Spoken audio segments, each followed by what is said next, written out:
Yes, it's muted. Now it's on. Okay, now your computer volume is on. Yes. Yeah. Okay. You got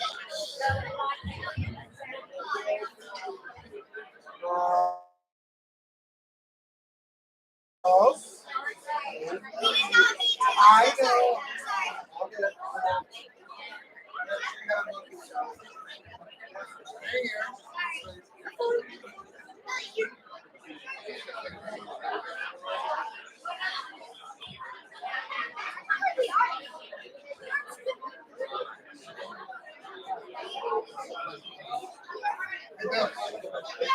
It's down here.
Absolutely. Figure it out. Dayton, we're right here.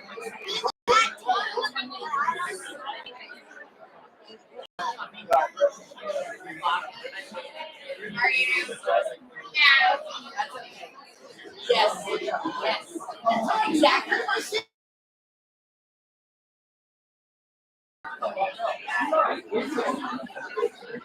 I know.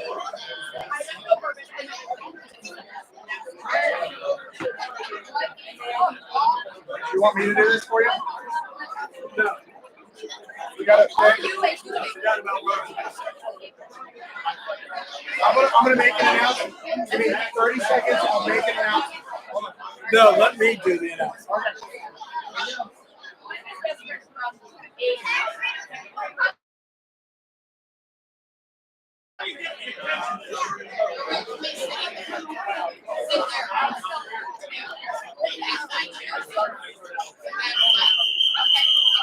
Please stop doing that.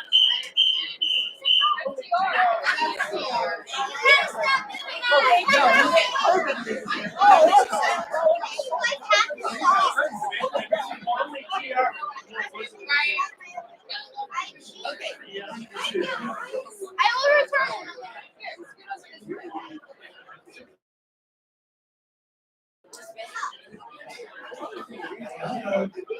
Oh, yeah.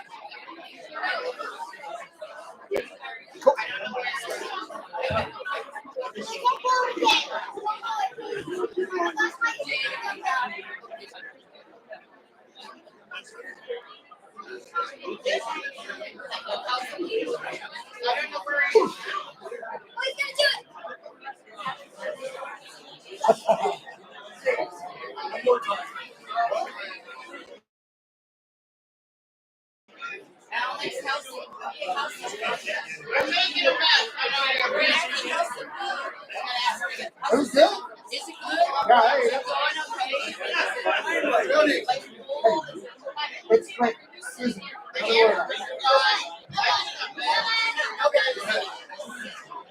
When's Bill on? I first. Okay. Take your time. Take your time. No. You don't stand over the mic.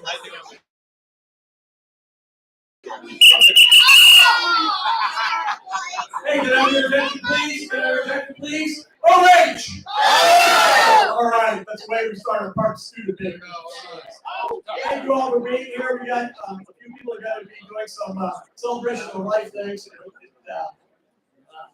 I'm sure we have a great lineup today for you, but before we get started, we got a little introduction by a guy you might know.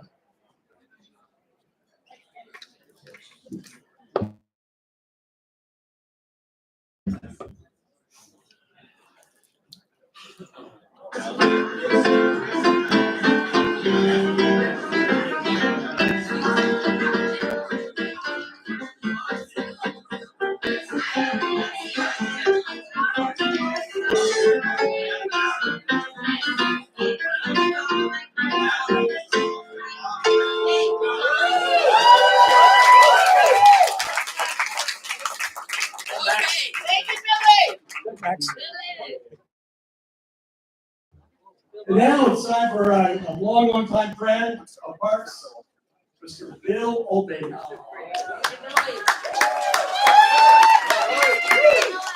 So, TR told me you're on right after me, and I thought that would be like 10 minutes. And it's not. So, and Matt, stand up for a moment, if you will. If I gotta get emotional and start freaking out, Max is gonna take over. So, Okay. All right. We look just alike, by the way. and I was gonna memorize this whole thing, but at 69, you just can't do that. So I stopped trying. Yeah. So I'm gonna read this whole thing. I might occasionally look up at it, but I'm concentrating on this paper. It's 4 long pages. So I've known Bart for about 55 years. And my earliest memories revolve around his cars. Bart liked cars, but he really wasn't mechanically inclined. His first car was a Pontiac Firebird 400, dark green. Imagine this, dark green metallic with a white convertible top. Right. Park's parents, Dick and Susie, as we know, they had to check it out before Park was able to get the car. They thought it was so cute that he had to have it. That car was a fire. I'm sorry. I gotta watch the car was a fire-breathing monster. And a great first car.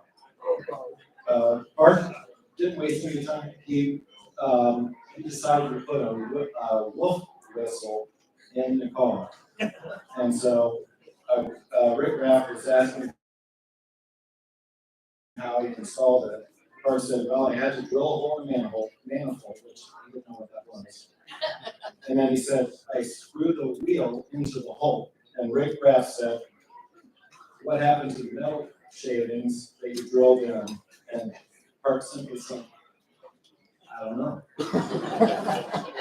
But despite Park's unconventional instruction method, the car continued to roar on.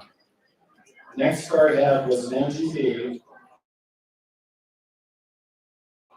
followed by a bright yellow Opel GT. Some of you guys probably remember that. And I think I think Ben Spires is back there. He's gonna raise his hand, I think. For a second. He had a blue one, so there was two of them in Centerville at the same time.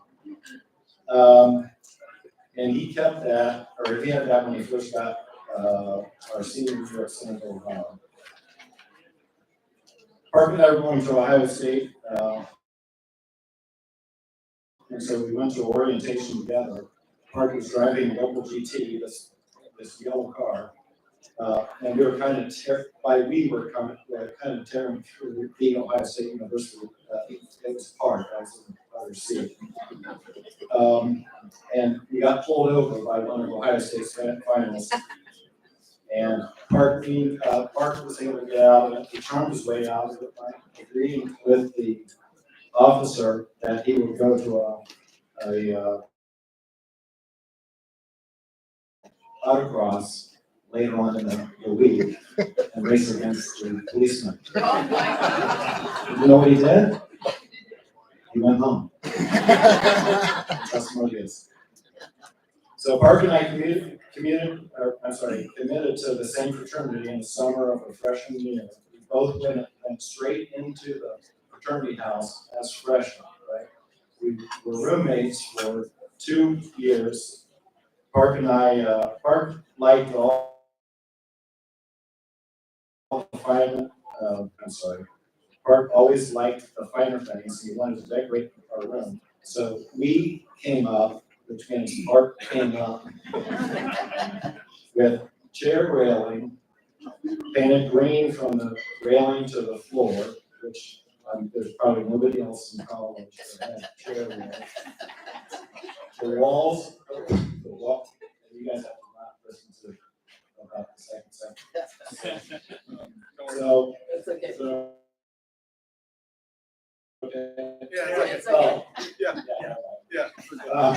The walls above the railing were bright yellow, just like these GT. And there was green carpet on the floor. It was spectacular. And then to top it off, we had Playboy pin-ups all over the walls. And we were pledged at the time that we had the most popular room. So in the in the spring quarter of our junior year, I dropped out of Ohio State. And early in the summer, after the spring quarter, Mark had me come over to his house, and we wanted to have some beers and drink some beers and swim. And when I got there, Park wanted to talk about me dropping out. He was concerned about my future. So I told him I was going to go back to school. Park said, when you drop out of college, you never go back. And so I tried to convince him that I was going to come back. He didn't believe it, but he had a plan. So Park wanted me to go to McDonald's and get a job, work my way up to management. And so when I dropped out to go to racing school. Not my best idea over the years. But to this day, I think, owning about 3 McDonald's franchises would be kind of good. He was way ahead of himself. I did go back to school in the fall. I started dating Andrea Blaylock in the summer of '75. You haven't met her, right? So I was madly in love with her. I still am.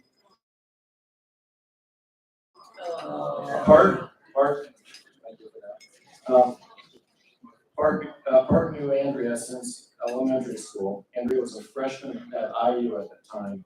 And so I would drive from Ohio State to IU, which is about 4 hours or something like that. If I had the green Firebird, it would have been a lot faster. And so I would drive back and forth, and then Andrea would go on these rider roads. You could sign up. I need to get near Columbus and things like that. So she signed up for that. And after about 3 times when it failed, my fraternity brothers were like, well, there's really no Andy involved, right? So finally she was able to get there, and we finally got a ride. I picked her up at a gas station on I-70. Thanks.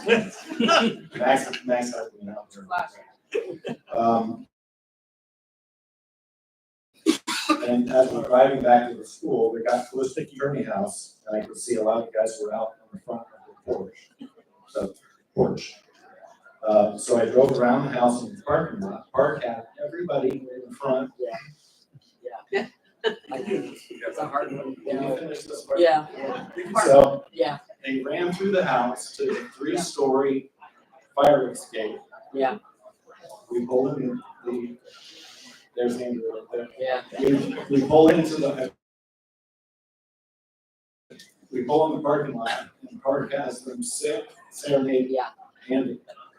He did. They were all on the fire escape, serenading Andrea as the Phi Tau dream girl. Yeah.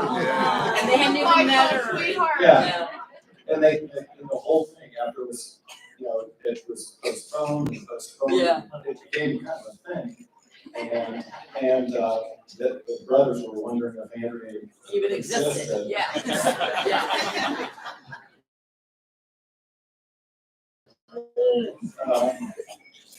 All right, so this is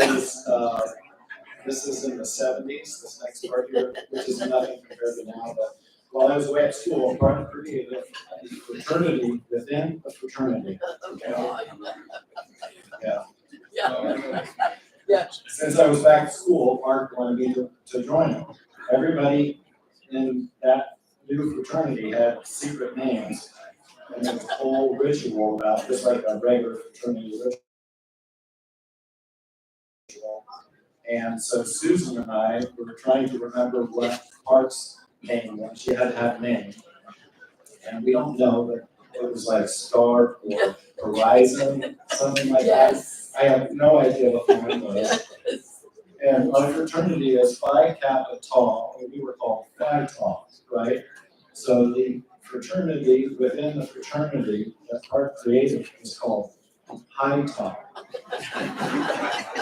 And I think that's why we can't remember.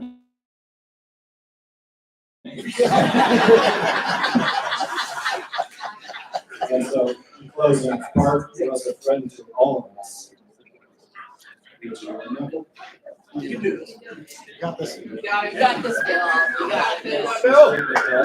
you got it, Bill. So, he was a remarkable individual who's impacted residents with us for many years. Yeah.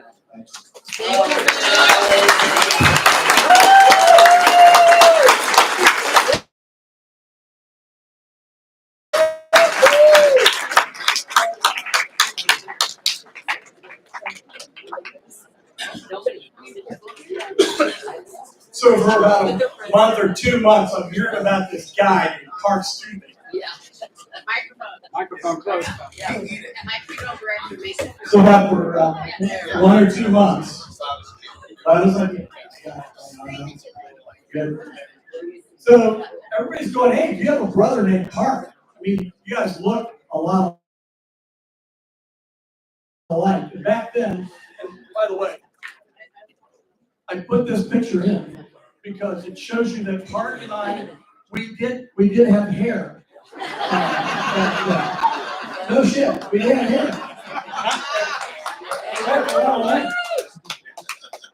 We didn't become sexy until after we lost all our hair. So about a month or two, he goes, do you have a brother named Park? And I go, no, I don't have. And people are going, hey, Park, how you doing? We go, great, but I'm not Park. So I walk into Harrigan's Wednesday night. A lot of you remember this. Wednesday night was the party night at Old Harrigan's. I walk in, first guy, hey, Park, how you doing? I'm going great, but I'm not Park. Next person, 5 steps. Hey, Park, what's going on? I go, going great, but I'm not Park. Then Judy Robinson comes up to me, goes down, and goes, Park, how you doing? You're great, thank you. I'm not Park. She goes, oh, you're the funniest guy out there. Well, you're not Park. I go, lady, I'm not Park. I pulled my wallet out. I handed her my driver's license. And she looks at my driver's license. She goes, oh, it's a fake ID. I go, no, I'm not Park.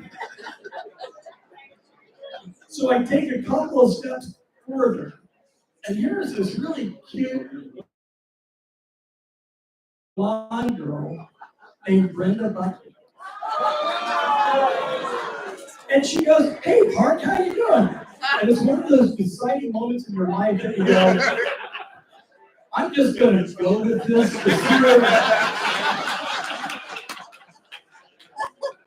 So we're talking for a little while. She goes, you're not Park, are you? I said, nope, I'm not Park at all, but you want to go out on a date? She said, yes. And we went out for about a week or so, and then she goes, hey, we got this party going on at Tom and Bonnie's house, and Park's going to be there. Would you like to be there? And I had, I really had a hard time with this, because what happens if I meet this guy and I don't like him? Does that mean I don't like myself? And so we go to this party, and we're walking up to the house, and he's walking down the driveway, and I swear to God, we knew each other right away. I had a pink polo shirt on with green pants and dirty bucks. Park had a green shirt on with pink pants and white bucks on. He goes, hi, I'm Park A. Studebaker. I go, I'm Thomas A. Ransom. So you may not know, but we both have the same middle name, even. No. And what is the, wait a minute, where's Scotty Dodge? Scotty Dodge, what's the middle name stand for? Asshole. Exactly. And Scotty, are we overqualified as assholes? You're an overqualified asshole. So, since Park and I are such introverted, wallflower, non-social individuals, we hit it off right away, and especially when he walked down, he goes, hey, by chance, do you like scotch? Now, back then, everybody drank beer. Nobody drank scotch. I love scotch ever since I got out of undergraduate school. And so did Park, and I can't tell you how many gallons and gallons of white label scotch we have gone through in our lives at this point. So, it was really,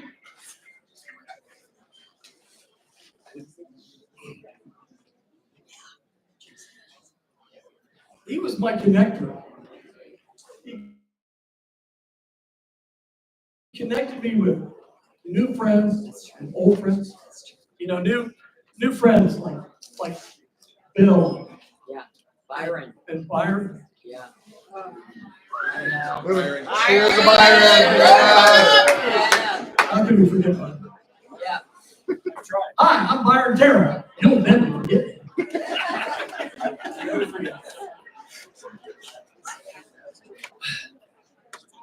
Steve, Scotty Dodge. It's not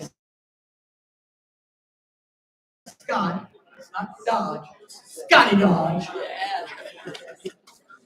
All my many friends at the Tuesday night golf league, all the club members here at Dayton Country Club, old friends like Bill Gabriel, old friends like, he's got to be around here. Where's Doug? Catherine's here. Catherine's here. No, Doug Gage. Dougie's here. Doug is back here somewhere. He's connected with Doug Gage. Bobby Couch. Yeah. Dennis Batty, all my high school friends. For some reason, he knew these people, and we just reconnected with them. We were cohorts in crime and cohorts in adventures. I mean, we not only were we Scotch drinkers, but we blew up thousands and thousands of dollars in fireworks. And thank God Dana and Quaker Hills kept that image alive, and we blow more shit. He got me to becoming a pilot. We both became instrument-rated pilots. We're both scuba divers together. We both ski together. And we both played rounds and rounds of golf together, even though I don't think I ever played with Park that he didn't cheat on the golf. God didn't mean to put that bush there. I'll kick him off.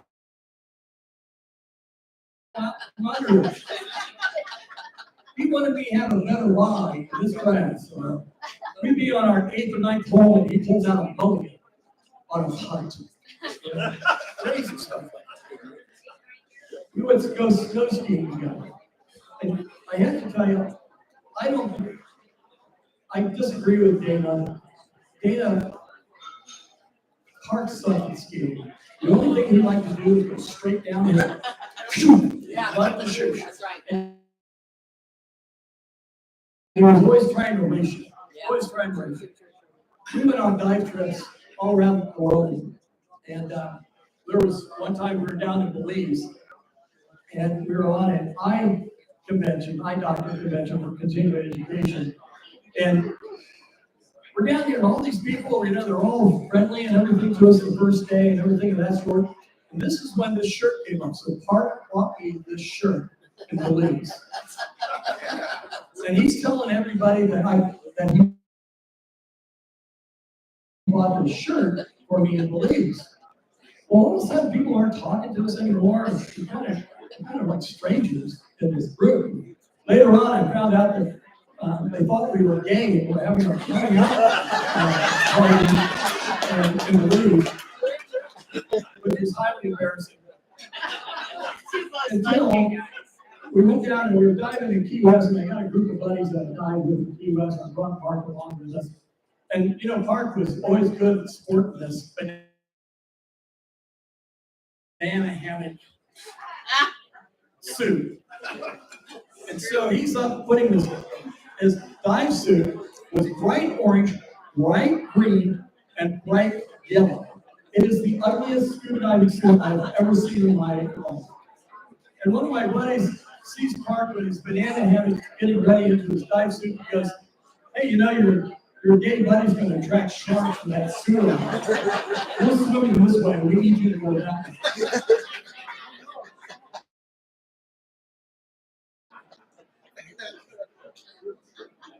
Park and I put over 300 hours in an airplane together. We love to fly, and it was one of the big parts of our life. And a lot of times we did a lot of stupid decisions that made a lot of sense at the time. We would fly to Chicago and have dinner and drinks, and then get in the airplane and fly home. Terre Haute, Indiana. Well, we were flying over Pennsylvania one time, and we looked down and I said, hey, Park, 7th Street ski hill. He goes, cool. I go, I think there's a landing strip on top of the ski hill. He goes, cool. So we go and we land our airplane on top of 7th Street ski hill. And the runway, you gotta understand, goes up and across. And when we finally got the plane landed on the other side, we looked at each other and go, that probably wasn't a really good decision that we just made. So we decided we would go ahead and crank it up and try to get off to the top of the ski hill.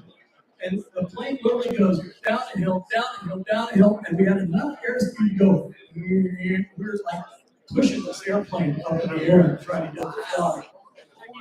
But one of my most favorite and memorable, and shows you how stubborn he was we decided to fly down the hill ahead and play a round of golf to fly home.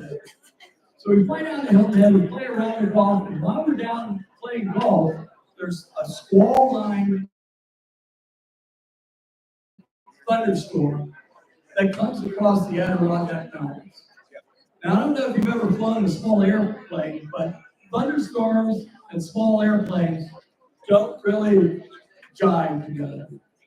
And the one thing you need to know about when you're a pilot is that when you take off, it's really good weather.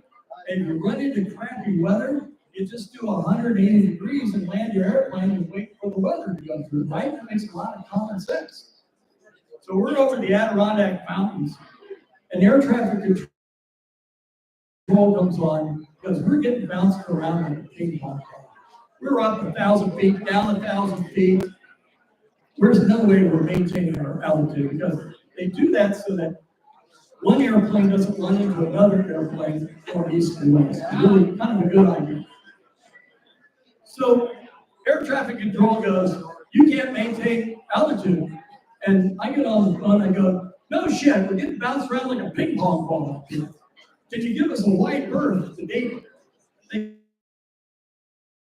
go, yeah, we'll change it and give you a wide berth, which they did.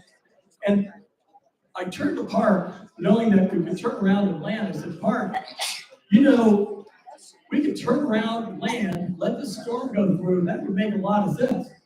He just, you gotta understand, we're bouncing around. He goes, yeah, well, what's the fun in that? We got to get to Harrigan's happy hour. True story. So we're on the west side of Dayton. We got it. This story doesn't end. So we're on the west side of Dayton. We're flying up there, and all we got to do is turn left and go to South Dayton Airport.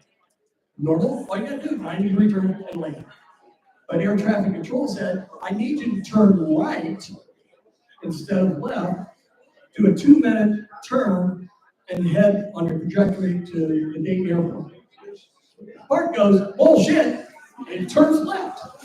I go, Park, air traffic control needs us to turn right. Next thing I hear over the radio was, F4 squadron, emergency turn left, scatter for non-collision. So we had turned in the path of the F4 fighters that are landing on Wright-Patterson Air Force Base. The next day, the FAA inspector calls Park. And Park tried to convince him that the air traffic controller was wrong and that he was right. Well, when they suspended his license for 2 months, I think he finally got the picture.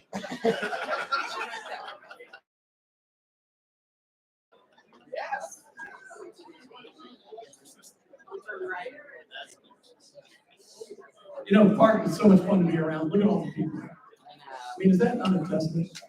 Yeah, awesome. You know, it's a really cool testament. When you have 2 great kids like Alejandra or like Dana and Christina get up and say a speech like they did, think about the courage that took them to stand up there and do it. Yeah. And so let's give them.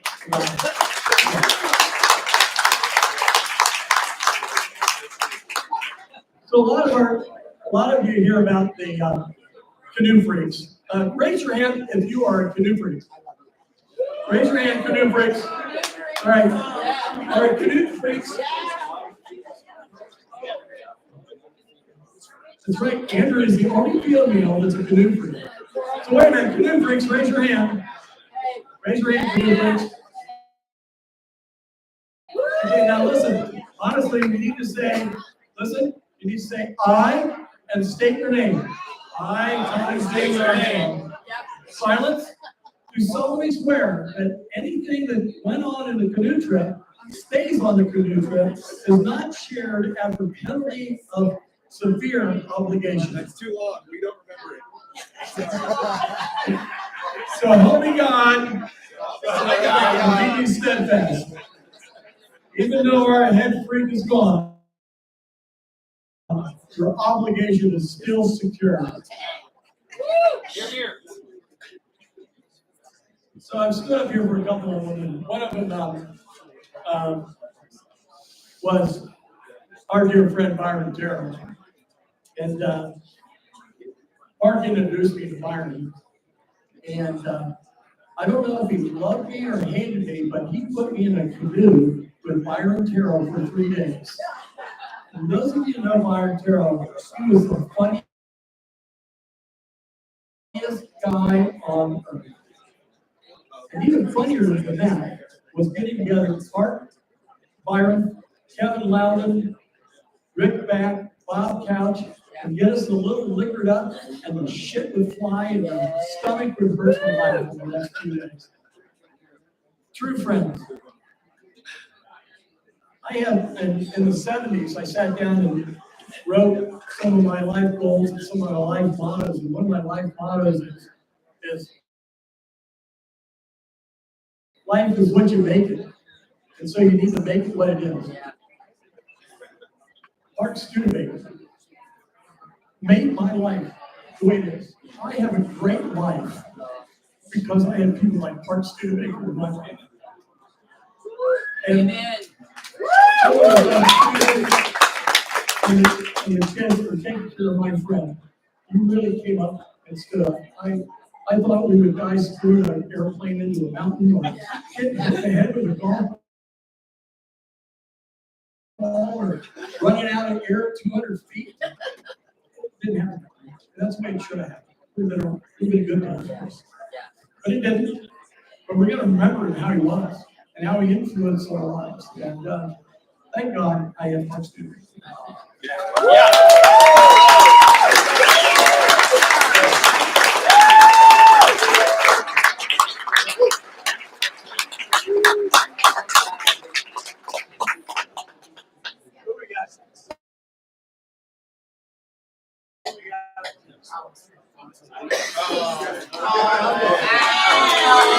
Now we're talking. Let's go. Look at that. Look at that picture. Look at that hot guy. Oh, Guns. That was my first canoe trip. I learned too many bad things. But I kept coming back. Because I was with Art Studebaker. yeah. And it's Parky, Studi, Parkles, Yep. not Parker. No. He did not like Parker. He was dad to me. And that's what Tina and I have been calling it for years now. And it didn't really take much time to get there, to calling him that. Because that's what he was to us. And that's what he wanted to be to us. He wanted to be a dad. From the start. He was our provider. He raised us. He taught us how to be a family. And we were so lucky that that blind date with Mom turned into a lifetime of great memories and adventures and laughter. Things I hadn't dreamed of with a single mom, really. Who we fell in love with on their first date, to no one's surprise, because she's amazing. And turned our ordinary life into a very extraordinary one. The first time I ever spoke to Park, I accidentally lied to him. He and my mom, it was an accident. It was an accident. He and my mom were going on that date, which I had no clue about. And I was home alone on a Saturday. And he called and asked for Susan. You know, I answer our landline. We had a landline. Is Susan there? And I did what Mom taught us to do, which is say, she's in the shower. And he goes, okay, I'll call back. I'm like, all right, I brush it off. Happens all the time. And about 45 minutes later, the phone rings again, and I pick up. Can I speak to Susan? She's in the shower. And the boy says, dang, she takes a long shower. And I said, actually, she's not home, I'm sorry. And he laughed, his signature laugh. And he said, well, let her know Park called. I said, Park? That's a different name. But he was a different guy. And the first time I met Park, he took us to the Cincinnati Zoo. Yeah. And he picked us up in Dana's car, which I believe, you might have to check me on this, did you own a red Oldsmobile Toronado Trofeo? Yeah. Why am I Did I not nail that? Yeah. He had your car for some reason. And his car was cool. It had a touch screen on it, which was badass for a car from the 90s. The 90s car with a touch screen. And if that's how Park wanted to win me over, like I was sold. This car was like a Knight Rider. It was so cool. So we do our thing at the zoo for the day. Park bought us literally everything we wanted, including the biggest collector cup of soda you've ever seen. If I can describe it, it was more like a bucket that they put a straw into and they called it a cup. And it had zoo animals all over it, and I'm like 8, so obviously I couldn't finish it. But Park didn't know much about kids, so he was like, "Go ahead, man, take it." And so I took it as a roadie. And we get in the car, and Tina and I are in the back seat, and I mean, like 10 seconds into that ride, I spilled this entire thing all over myself, all over the floor of the back seat. There was so much liquid, and Mom was not happy at all. She was looking at me with this, like you're, yeah, it's not looking at my kids, and I love. But he was like so cool about it. He wasn't even mad. And he was like a no big deal kind of thing. Probably because it wasn't his car. But he still made me feel like, hey, no sweat. And that's how Park was. Like NBD, that's what really won me over that day. And I found out later Dana wasn't really that mad either, because then that cup, you know what it was? It was Diet Pepsi. So you probably were like jazzed about it. And just came and slipped it up. Dana Never lived Diet Pepsi. A little too much. So like NBD was Park's natural disposition, and stuff like that was small potatoes to him. Mickey Mouse, right? And those are a couple of Parkisms from a large repertoire. Funny axioms that were undeniably him, that will just forever echo in our minds. Like telephone, when he answered the phone, he'd go, telephone. Yeah. He didn't say hello. And when he asked him how he was, he said he was hunky-dory. And then he would ask, have you missed me? And if you found your rhythm with something, you were really cooking with gas. That was another one. And if something was really great, it was Hollywood. And Park always wanted things to be Hollywood, didn't he? Yes. Candlelit dinners every night, with a fire blazing in the other room on that giant fireplace. Getting a limo ride from the airport when other people just took taxis. Even his appearance, great shape, well dressed. We know, a little bald, but I mean, I'll be damned if he didn't pull it off. And we agree he was well dressed, right? Yeah. Maybe in the vein of someone who like raided the tiki closet on the way to a luau. Or someone who wanted to be a walking neon sign out there on the golf course. Golf was an excuse to wear something loud. He did love golf. He loved golfing here at DCC. He was comically bad at golf. But I'm bad at golf. I'm pretty bad. But I don't try to be good like Park did. He like really put the time and the money into being good. Especially on those toys and gadgets. Yeah. My favorite one was that. My favorite was this Medicus swing trainer that had like a hinge built into the shaft, and if you swung it incorrectly, the hinge would collapse and the head would flop around. But if you swung it just right, the shaft would stay straight. And he practiced with this thing for weeks, and he got the tempo just right, slow and steady, got the muscle memory. So we come out here to play hole number 1, and he's dialed in for that first tee shot. He's really cracked the code for golf, like we've all felt. And he steps up to his ball with his driver, and he makes decent contact, but the ball only went about 100 yards. And the next shot, he gets out his 3-wood, and it goes about the same distance, about 100 yards. So he's thinking like, okay, maybe an iron is going to be the one. I'm going to get it right. So on the third shot, he connects, and it's the same distance. Three swings, 3 different clubs, each go 100 yards. And he stands there for a moment, and he turns to me and he shrugs, and he's like, at least I know I'm good from 100 yards out. And he tickled himself with that one. He laughed him out. That's another part of it. There is a person in here who wouldn't want him in the cart with them. You'd be yucking it up the whole round.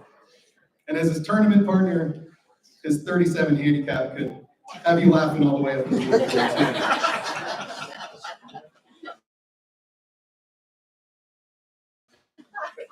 So Park and I really connected over music. And I took piano for a bit, but he once told me something that was life-changing. He said, playing piano was cool, but you couldn't take it with you.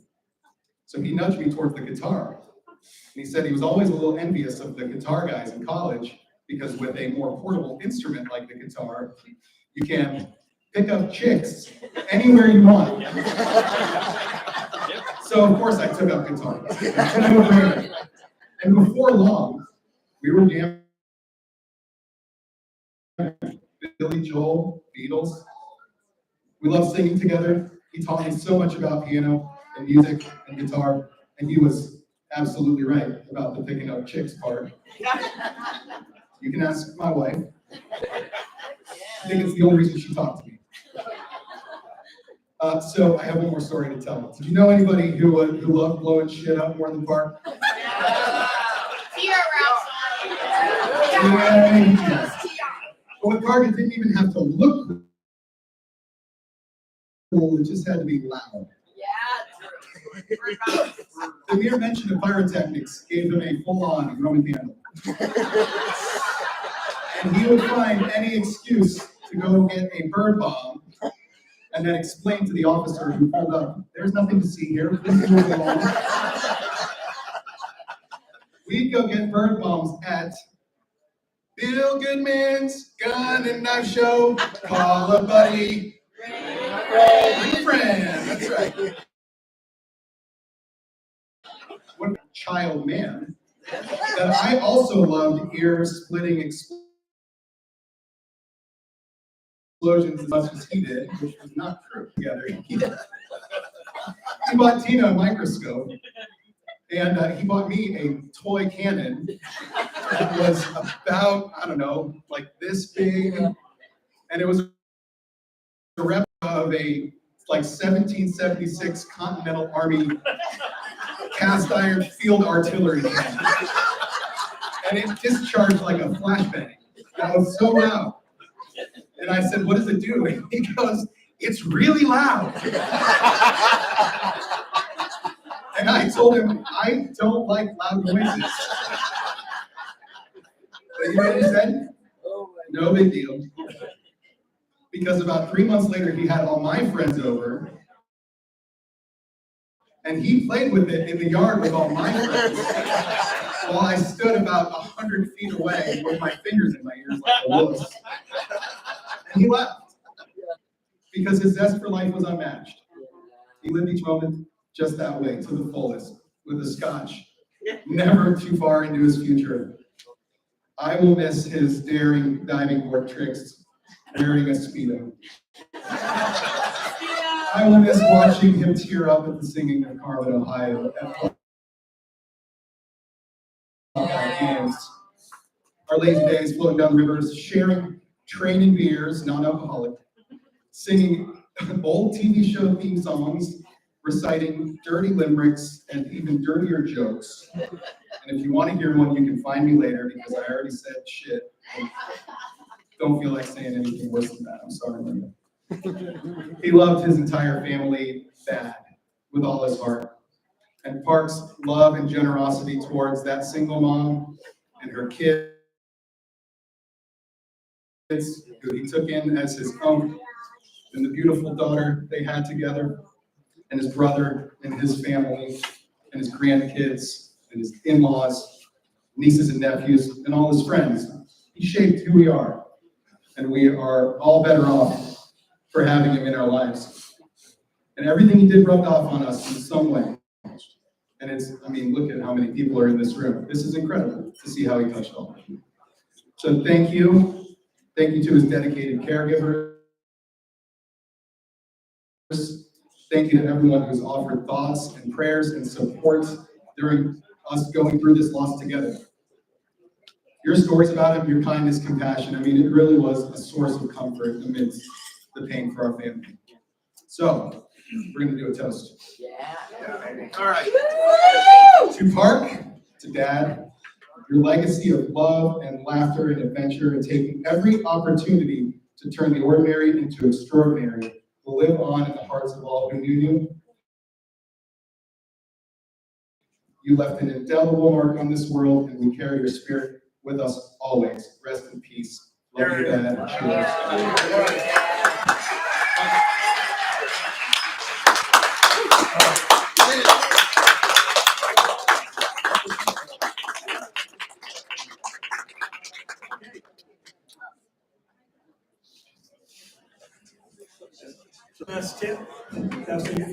Best tailgate at Ohio State University, Steve Cole.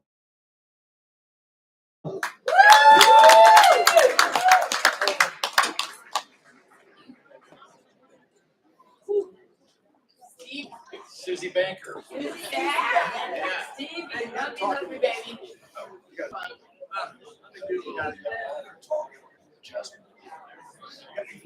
1, 2, 3, check. Is that working?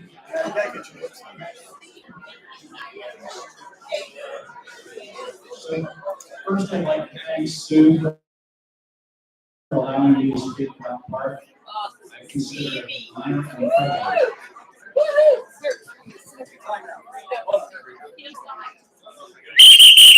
Yeah. Attention up here, please. Yeah. Steve Cole. Yeah. Max. Restart show. Put on Stevie. Justin, you can do it. You got you, buddy. Yes. Yes. Sadly, this is the last 3 years. Yeah. Best friends since college, my dad last July, now Park. Okay.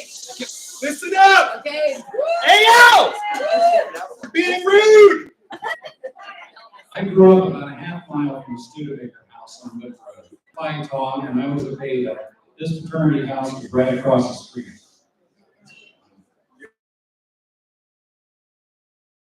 You're good. Keep it loud. I knew Park Studebaker, but never really with him at all. I think I spoke to him once during a tour of the antiques in his house. All I knew about him was that he was in the choir and played piano. He was not the typical kind of guy I was friends with, or so I thought. Years later, when Sue was single, my wife Janice asked me if I knew Park, and I said I knew him but barely. Had Sue not dated and married Park, I probably would never have gotten to know him.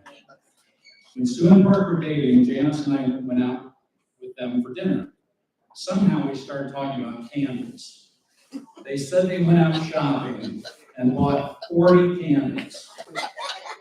I sat there dumbfounded. That really blew my mind.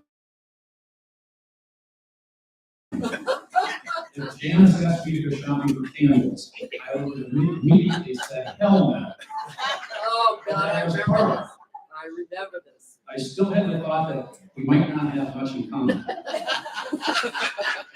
As I got to know Park, I found him totally unique. He was not at all what I thought he would be. He was an optometrist, skier, pilot, diver, and musician. A crazy, fun-loving guy who was always on the go.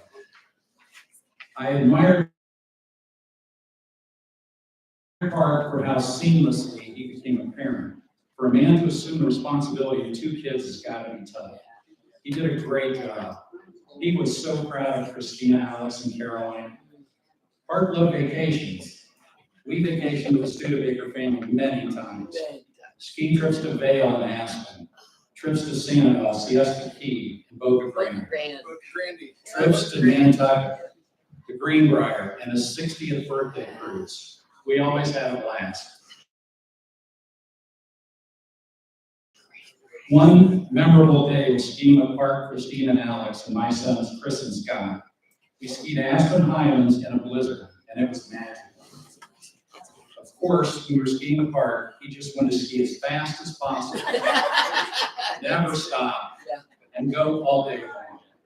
It was one of the best ski experiences of my life. Sue and Park invited us to fly with them from the now called Dayton Wright Brothers Airport to Dayton International to see the airship. Over downtown Dayton, Park asked me to steer the plane. That scared the crap out of me. He thought it was hilarious. Years ago, Park and Sue joined us getting tickets to Ohio State football games, which I've had since 1974. I have to admit that I have a tiny passion about OSU.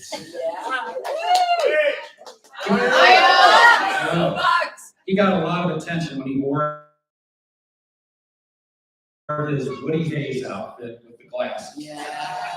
It was funny because he actually looked like a young Woody Hayes. People would always call out, "Hey, Woody," and he loved that. He thought that was awesome. He did. He always stayed until the end of every game just to see the band and sing harmony. Yes. Now, nobody's perfect, and Park did mess up from time to time, and several speakers prior have referenced these things. One time in Vail, he was changing into his ski clothes on the access road. When he went to pay for their lift tickets, he didn't have his wallet. Park had placed the wallet on the roof of the car and forgot it. Luckily for him, the snowplow driver miraculously found it. The whole family was not happy with him. He also enjoyed his bird pong gun and loved shooting it, which drove Sue nuts. I don't know how many times the neighbors complained to the police were called. Oh, God. So true. He could eat like a 400-pound man. Not only could he eat a lot, but he was also fast. He would be done with a meal when everyone else barely started. I told him he should enter an eating contest. He didn't like that idea. Now, there's one thing I did have a problem with, and that was when he wore his god-awful Speedo. Normally, I'd sit next to him on the beach, but in those instances, I moved as far away as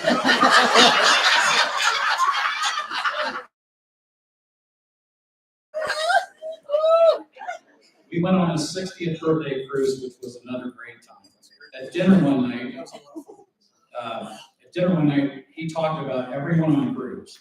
When he started talking about me, he said, "Steve Cole, a 58-year-old man going on 14. Now that really, really hurt my feelings because everyone knows I'm only going on 13. Park was also a very intelligent man. I recall him discussing topics like quantum physics and warp speed. We would go back and forth about the speed of light. If you go faster than the speed of light, would you go back in time?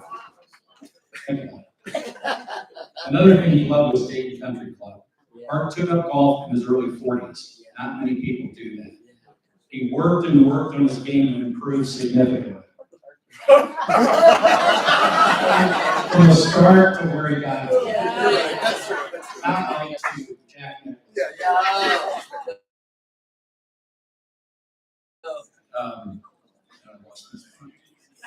He loved everything about Dayton Country Club, and especially all the guys there.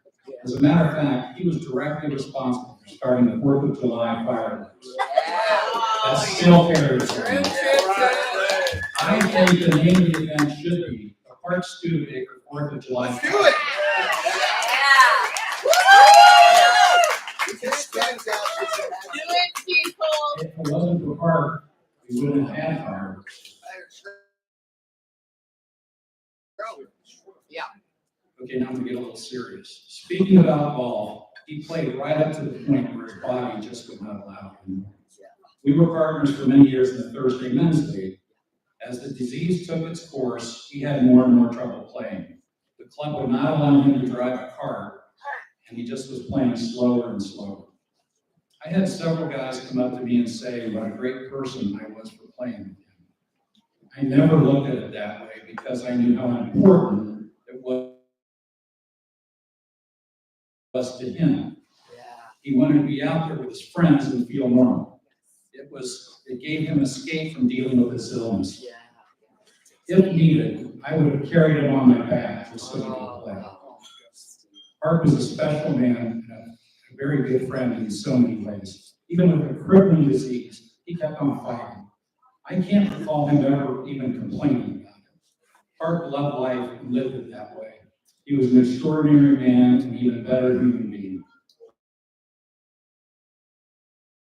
I'm so thankful for everyone.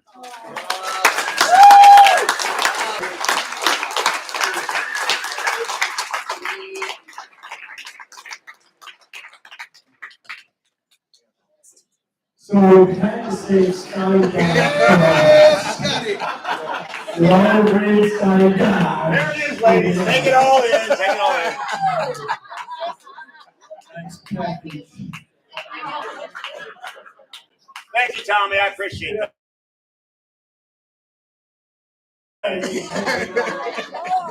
Everybody said, "I'm the best picture of Jim Harper." This is what I got. You know, the guy always brought the banana and way better than me, didn't he? Damn it, I hated it for that. I mean, I was sucking that in like big time.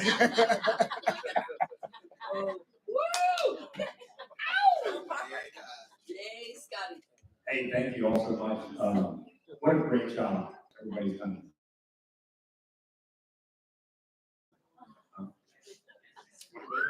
Love you, Scotty. Love you, Susie. So I'm gonna try to get through this without cheers. You guys look really great. So I'd like to start off with just a few words about Susie.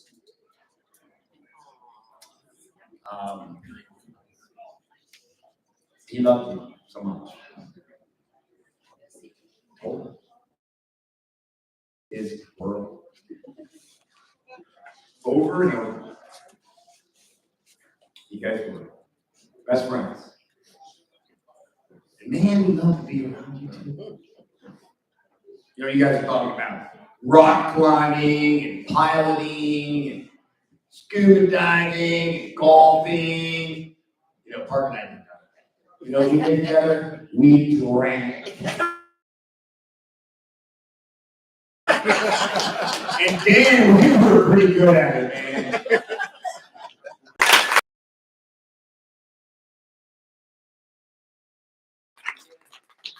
Let's talk about those kids, huh? Let's talk about Christina, Caroline. Amazing.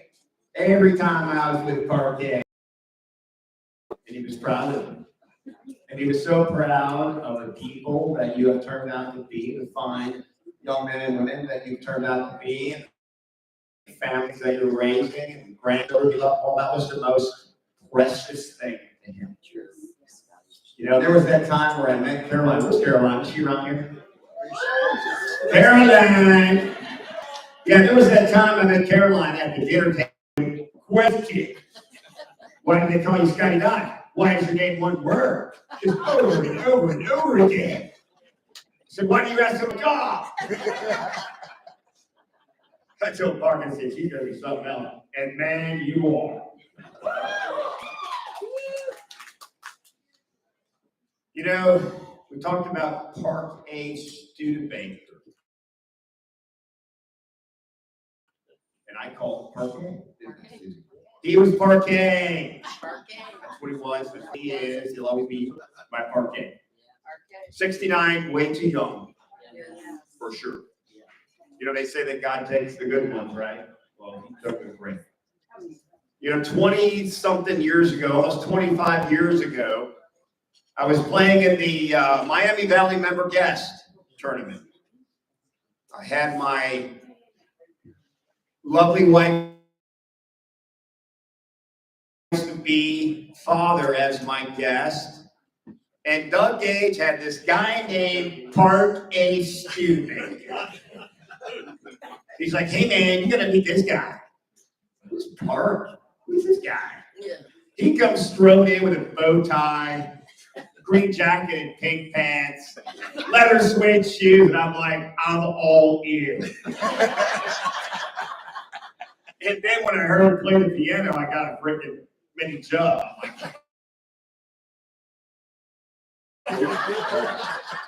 Wait till he finds out that I can actually sing Frank Sinatra. Man, that was a match made in heaven, wasn't it?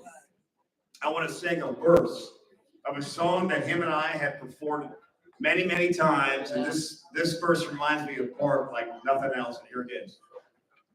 Regrets, I have a few, but then again, too few to mention. That was Park K.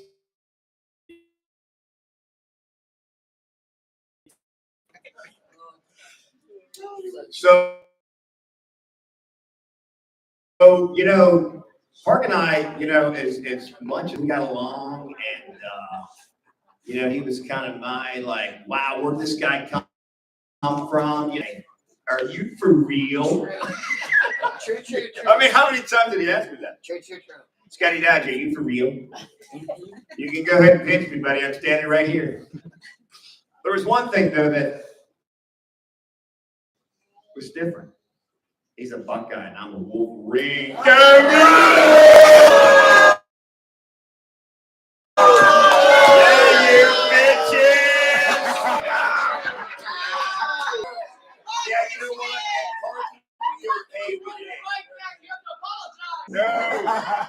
No, because Park was good with it, wasn't he, Susie? He was. He was good with it. 9-3. That's why. 9-3. I hear you, Mr. Buckeye guy back there. I see you. So we don't know these guys that long, and I say, hey, we're going to do a destination wedding. Are you in? Are we going somewhere warm where I can scuba dive? Yes, I'm in. Yeah. We're in right away. Went to the Bahamas, and we have a piano bar. Every night, Park would hold court in that bar about 6 p.m. It was like happy hour. Yeah. Man, it was unreal. Him working those 70 and 80-year-old ladies. He was a freaking swooner, wasn't he? Woo! Sue, I saw you getting jealous of you.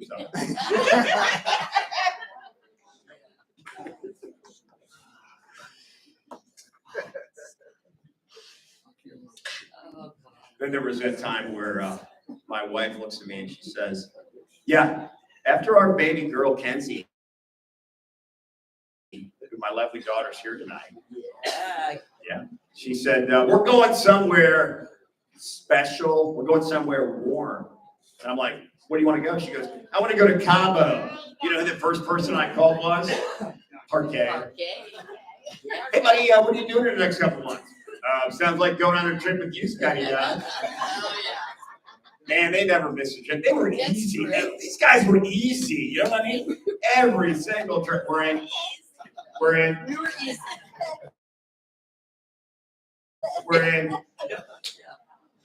But that was when I was first exposed to Parquet's banana hammock. And he, you know what he did to me? You know, that was not this picture. This picture was taken on my 50th birthday in the Bahamas. I'll tell you that story in a second. But on that trip after we had Kenzie, Park came down rocking a normal swimsuit, right? He had one of those old swimsuits. You see it right down to your knees, like one of those deals. Comes propping out.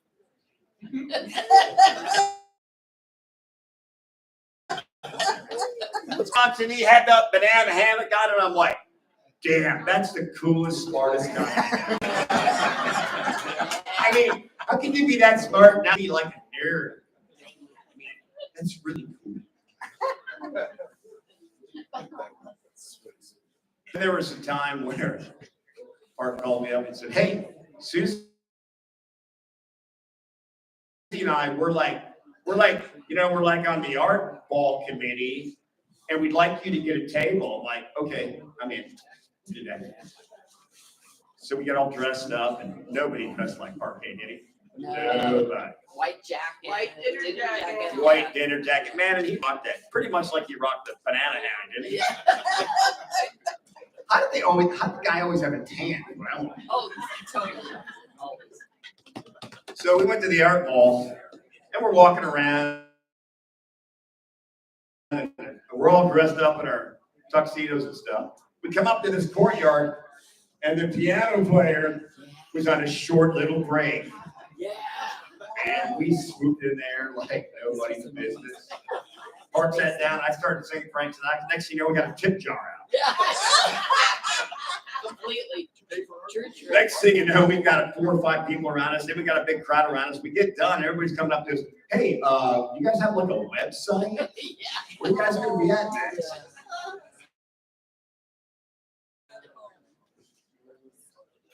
Anything with a piano and Frank Sinatra, Park and I were in. Yeah. So let me bring you up to my 50th birthday with this picture right here. So Susie, God love her, was kind enough to give me this swimsuit. Now, what you may not notice is there's 2 little ringy bells on the top. There are little bells on there, you know, like you can hear me coming, you know, when I'm walking.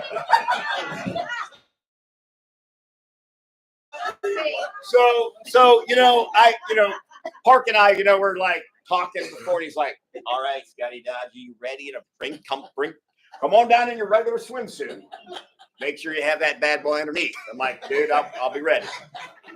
So we get down there and we grease it all up. Of course, I'm using 45. He's using, I don't know, baby lotion, maybe. Yeah. So we sit down, we're laying there for a few minutes. He looks at me and goes, "Are you ready?" I'm ready. And we both stood up and we dropped those freaking swimsuits, and that's what you got. You know what my lovely Susie does? She's like, oh my God. Those are the cutest little balls I've ever seen. She goes, I just want to cup those balls. So she literally takes her hand and she cups my balls in my very first banana hammock experience ever. While ringing the bells. Yeah, that happened. So I look at Park in and I'm like, hey, brother. I said, are you ready for this? He's like, what? So we're going to do a walk around the pool. And I said, and you're going to hold my hand the whole way around. Oh, yeah. He says, get the fuck out of here. I said, no, we're doing it. So he's like, I don't know, I gotta sit down and think about it. So I poured him a really stiff scotch. A few minutes later, he looks back and goes, all right, I'm ready. We got up and we held hands and we did a walk around the largest pool in North America.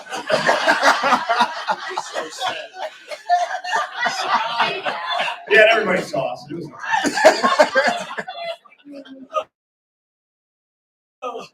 that night we went to dinner and the girls were running a little behind. We sat down at the bar. The bartender came up and he goes, yeah, saw you guys at the pool today. I know what your deal is. I'm like, no, dude, that was a joke. Yeah, whatever, pal. I'm not here to judge, man. I'm just serving drinks. I'm like, good. And pour us a stiff one because that's what we do really well.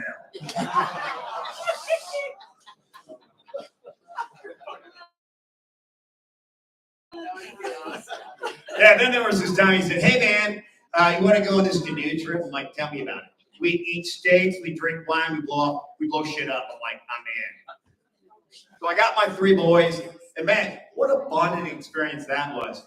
We all ended up throwing up together in our tent after fireballs and beef jerky. I caught my one son in the bushes crying to his girlfriend that he was madly in love that we're going to elope and get married the next day. My one son was so freaked out, he said, Dad, you don't mind if I go home and come back tomorrow, do you? Needless to say, we never made the trip again. But having said all that, man, what a ride. What a ride it was with Parquet. You know, people that know me know I go by Scotty Dodge. I talk about myself in the third person. It's really weird, I know it is. But you know what? Parquet was right smack in the middle of my inner circle. He never left it. People come and go, come into your life and come out of your life. Not perfect. He was square in the middle, right in the middle. And he made me better for it. He was an incredible human being. I've never met anybody like him, and I never will.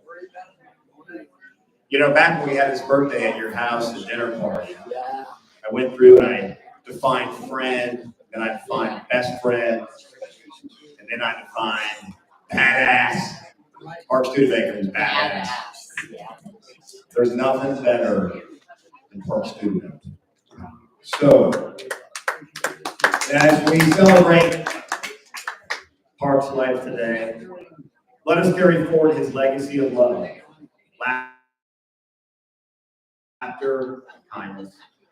He may no longer be with us in person.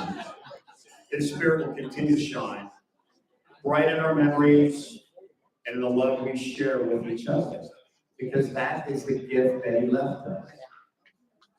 So, you know, I created a little company a few years ago with some really good friends of mine called EFM. Yeah. It stands for every fucking moment. Find yours. Yeah. And Park Studebaker defined it. So in honor of Park, we are going to create a EFM t-shirt this year. It's going to be available this summer. And it's going to be all about Parquet. All right?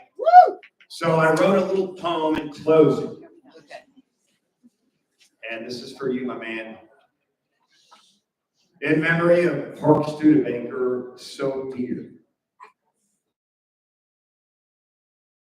whose laughter and love will always hold dear. A golfer, an optometrist with a keen eye, a heart full of passion that touched the sky. With scotch in hand and a limerick to share, his humor and wit filled the air. Dressed to the nines, a stylish grace, in every moment, a smile on his face. He cherished his wife, his children, his friends. His love knew no bounds, it never ends. Traveling the world, exploring its lore, each adventure to adore. Playing the piano with skill and delight under starry skies by bonfires bright. A life well lived with memories grand in our hearts, forever he'll stand. Though he's gone, his spirit is alive in every joke and every stride. Farewell, dearest Park. Your legacy is strong. Our hearts will forever belong. Oh, and I almost forgot. He wanted me to remind you that you're all having way more fun than you think you are.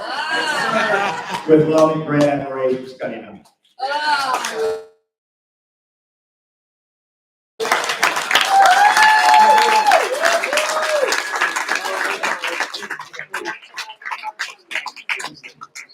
So, Scotty Dodge kind of stayed close. Oh, yeah. One last thing here. Max, you need to take this? Okay. Yeah. Hey, Steve, Cole, you need to come up here. What? Oh, wait a minute, wrong way, sorry. So yeah, here we go. That's not my lead. My lead. In the atmosphere, so I face final curtain. My friend, I'll say it clear. I'll state my case, of which I'm certain. I've lived a life that's full. I've traveled each and every highway. Much more than this, I did it my way. With regrets, I've had a few, but then again, too few to mention. I did what I had to do, saw it through without exemption. Planned each charted course, each careful step on the byway. Oh, much more than this, I did it hard. Yes, there were times I'm sure you knew were standing in God's been on board, and I could choose. But through it all, when there was doubt, you waited up and spit it out. Let the record show we took the blows and did it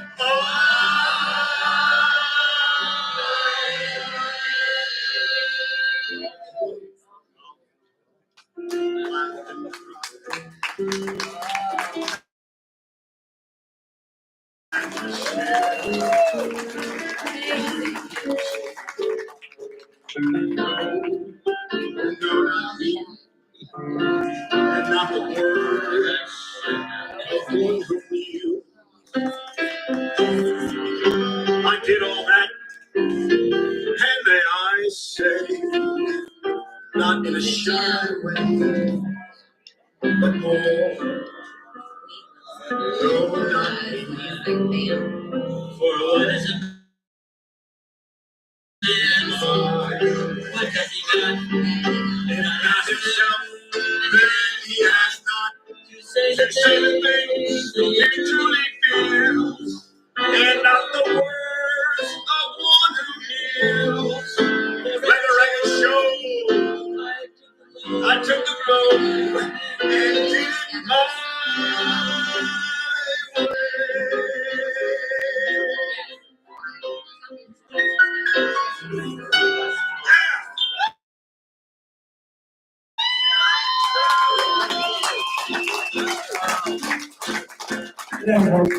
Thank you all very much. Please.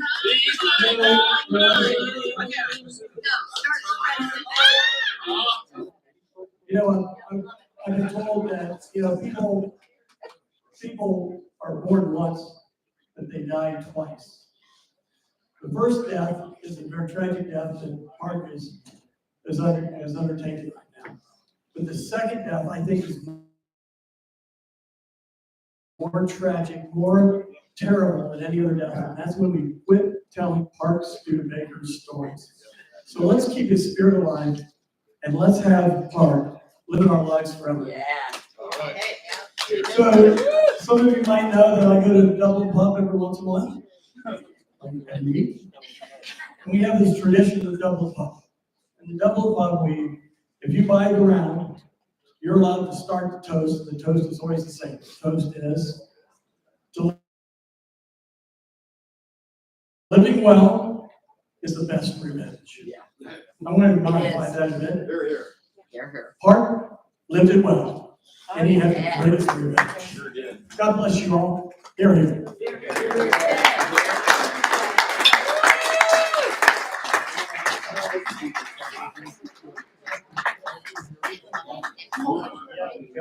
We could all be, yeah.